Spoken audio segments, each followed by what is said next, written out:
What's up, guys? So, we're going through my vinyl collection again. Alright, so, anyways, they are. So let's go into this first. Hellfire by Black Midi, which I think is by far the best thing they've done yet. And I think it's even better than Cavalcade. It's my second favorite album of this year so far. I think this album is fantastic. It's a return to the avant-prog sound on Cavalcade, but it's a bit more experimental. Has a bit of some jazz elements, and also has a lot more Latin influence on this too. There's some tracks that are pretty pop influenced too, even though there is a lot of songs that are still quite experimental, but it's a lot darker, heavier.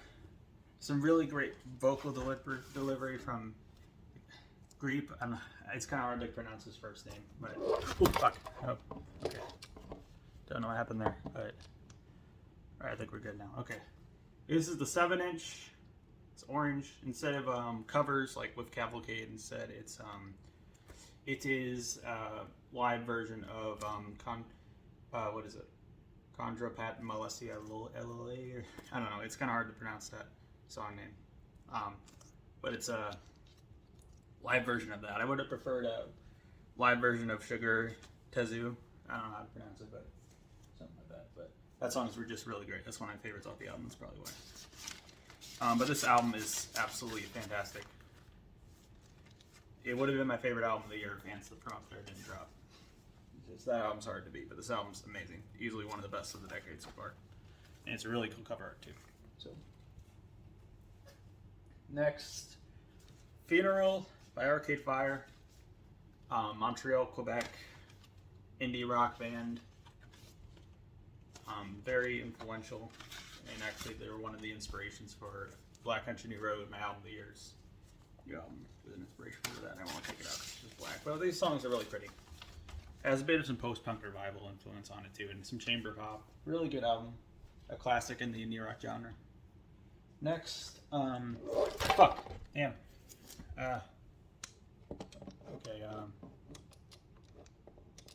what's going on? Hold on.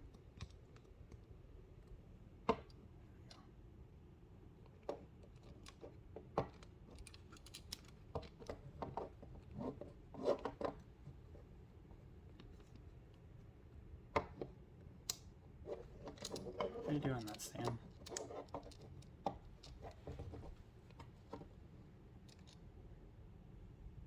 Okay. Impari Queep by Katera. Brazilian avant-garde metal and also kind of like folk metal, avant-folk project.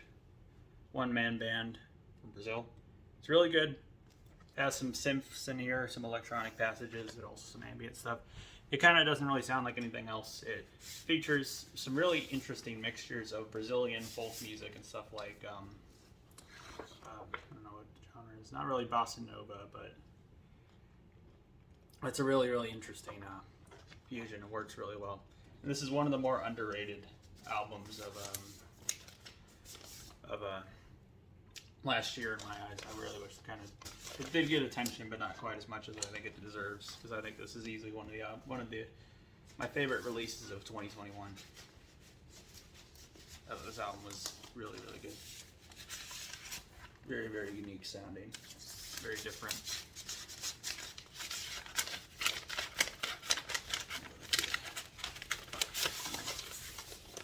Oh shit.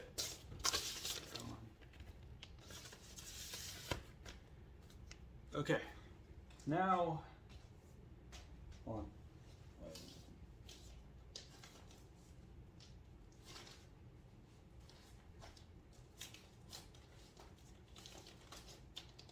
Kind of hard to put it back in for some reason. I don't know if it's slightly larger or something, but for some reason it's kind of hard to take out.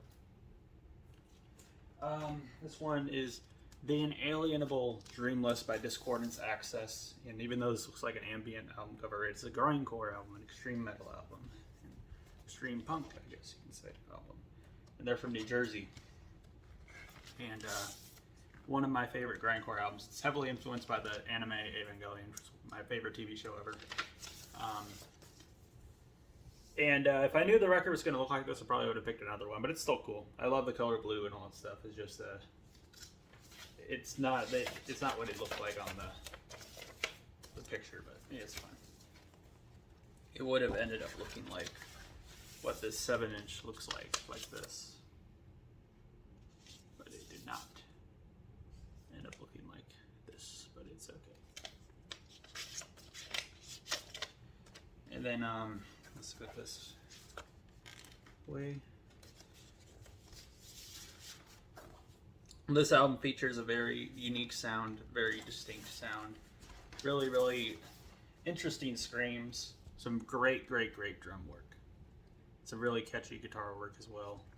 Very heavy and in your face and just really packed in 20 minutes. It feels like an album. Well, it is an album, but a longer album. But not in a bad way. It feels complete is what I mean. It's really cool. It comes with a booklet and all that stuff too. Yeah, but this album's classic and grindcore. And then one more. We got Messy DE E102.